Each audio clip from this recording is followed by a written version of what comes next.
Terima kasih Anda masih bersama kami. Bagi Anda yang baru saja bergabung, kami hadirkan kembali 3 berita utama hari ini. Diduga karena mesin dihidupkan saat mengisi bahan bakar, sebuah minibus terbakar dan meledak di sebuah SPBU di Kabupaten Kudus.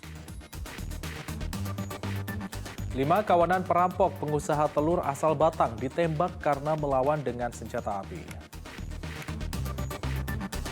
Lokasi banjir di area persawahan menjadi tempat wisata baru bagi warga Grobogan.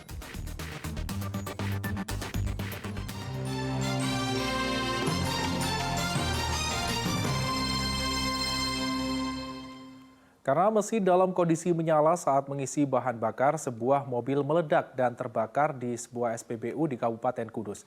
Beruntung petugas SPBU mendorong mobil menjauhi SPBU sehingga kebakaran tidak sampai meluas.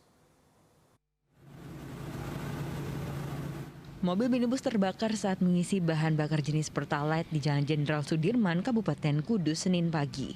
Kobaran api melumat badan bus disertai suara ledakan.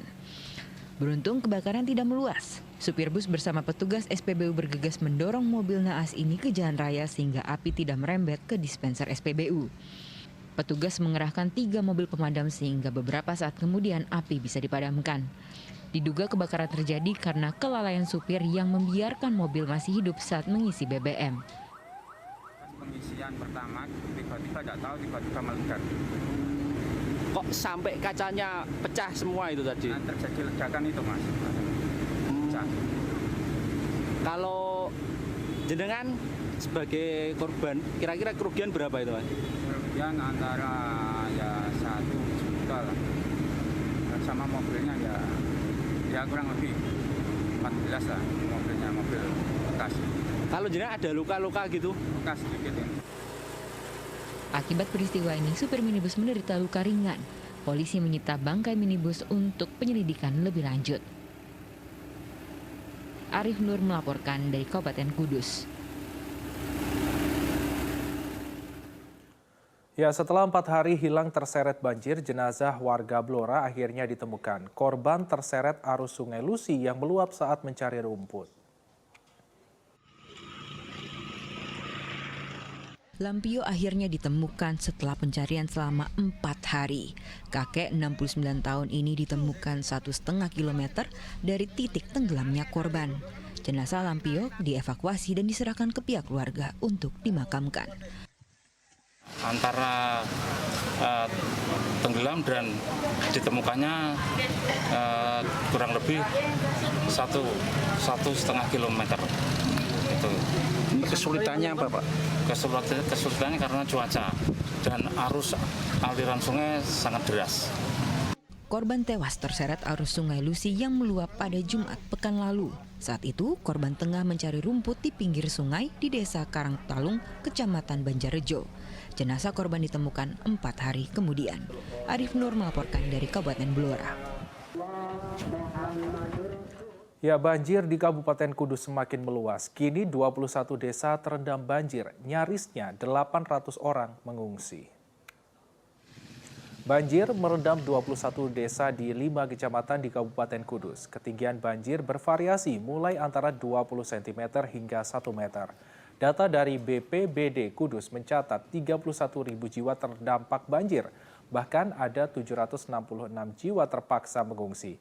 9 lokasi pengungsian lengkap dengan dapur umum dan alas tidur pun disiapkan. Banjir di Kabupaten Kudus terjadi akibat luapan Sungai Wulan yang tidak lagi mampu menampung debit air hujan. Dari itu semua camat dengan dibantu teman-teman relawan tentunya menyiapkan semua fasilitas yang ada. Kayak tempat pengungsian, dapur umum, obat-obatan, tenaga kesehatan, juga bantuan-bantuan yang ada untuk para pengungsi. Kalau memang rumah tergenang, tidak bisa aktivitas, saya minta warga semua bisa dievakuasi di tempat pengungsian. Di Kabupaten Pati, banjir juga semakin meninggi. Akibatnya sejumlah jalan antar desa dan kecamatan lumpuh total. Seperti di jalan penghubung Kecamatan Gabus dan Winong, ketinggian banjir mencapai 50 cm hingga 1 meter. Akibatnya kendaraan bermotor tak bisa melintas. Aktivitas warga pun terganggu. Mereka harus berjalan kaki untuk menerobos banjir. Beberapa warga memilih memindahkan kendaraannya ke daerah yang lebih tinggi karena khawatir banjir semakin tinggi. Data dari BPBD Pati mencatat ada 35 desa di 7 kecamatan terendam banjir. Tak hanya di perumahan, banjir juga merendam persawahan dengan ketinggian 1,5 meter. Ngungsi mas. Jalannya nggak bisa dilalui ya? Nggak bisa. Berapa senti di situ? Satu tengkul. Satu tunggu. Ya, Berarti ini motor sudah nggak bisa nggak lewat bisa ya? lewat mas. Terus aktivitas gimana warga ini? Naik perahu atau gimana? Ya naik perahu, ada yang ngungsi, ada yang itu. Ini mau dibawa kemana ini? Itu di depan mas. Diungsikan di tempat yang nggak banjir gitu ya? Ya, ribuan hektar sawah di Kabupaten Grobogan terendam banjir. Tanaman padi pun terancam gagal panen. Selain itu, sejumlah warga yang mengungsi juga mulai terserang penyakit. Hamparan sawah di Kabupaten Grobogan ini berubah menjadi danau. Lebih dari 5.000 hektar sawah di 4 kecamatan terendam banjir akibat luapan Sungai Lusi. Bupati Grobogan mengatakan sudah mengajukan permohonan sudatan sejak 2017, tetapi belum direalisasi oleh Kementerian PUPR. Akibat banjir ini, tanaman padi yang berusia kurang dari 1 bulan pun terancam gagal. Padahal hasil panen padi di Kabupaten Grobogan bisa mencapai 800.000 ton gabah per tahun. Lahan pertanian yang saya prihatin. Dan dampaknya ini luasnya hampir 5.000-an hektar kira-kira. Dan semua kena imbasnya sudah tanam, musim tanam hampir 1 bulan. Dan ini nanti akan kusam mungkin dampaknya.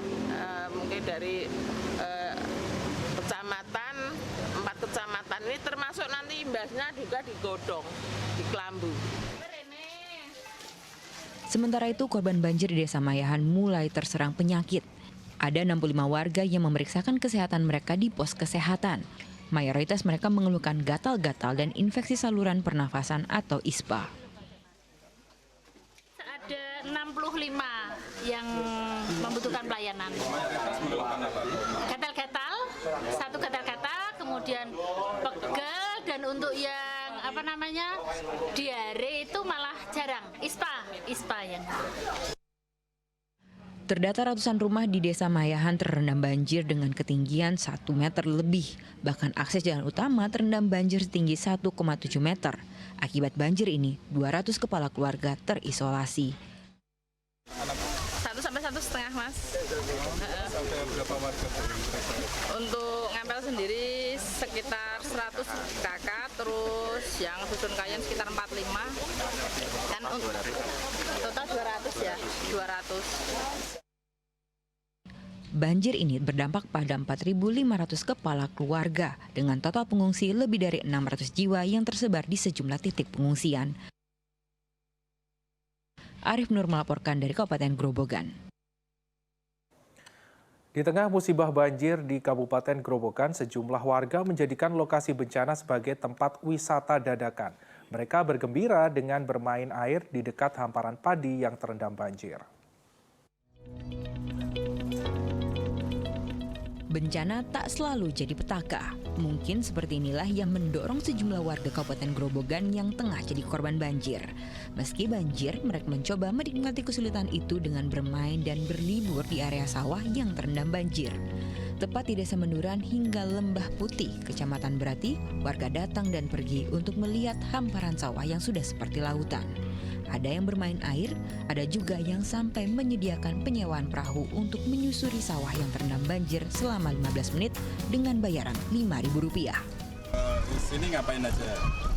Ya lihat banjir sama itu nyenengin anak,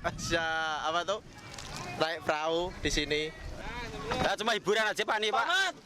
Mau nambah lagi? Ya tadi siang, tadi pagi jam 10-an. Sudah dapat berapa penumpang? Alah, ya nggak dihitung. Nggak hitung ya, lumayan lah. Alhamdulillah berkah.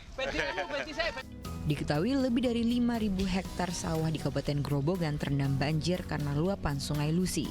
Kini padi yang kurang dari 1 bulan ini pun terancam mati. Arif Nur melaporkan dari Kabupaten Grobogan. Ya, sementara itu banjir di Kota Pekalongan mulai surut. Warga yang mengungsi mulai kembali ke rumah mereka. Setelah mengungsi sejak Sabtu lalu, warga di Kelurahan Tirto, Kota Pekalongan kembali ke rumah. Warga mulai membersihkan rumah mereka yang terendam banjir. Banjir setinggi 120 cm menyisakan lumpur dan sampah di dalam rumah. Meskipun begitu, warga senang karena banjir tahun ini lebih cepat surut dibandingkan tahun-tahun sebelumnya. Diketahui banjir terjadi akibat hujan deras selama 3 jam yang membuat sungai di dekat desa meluap. Warga meminta pemerintah untuk segera meninggikan tanggul sungai.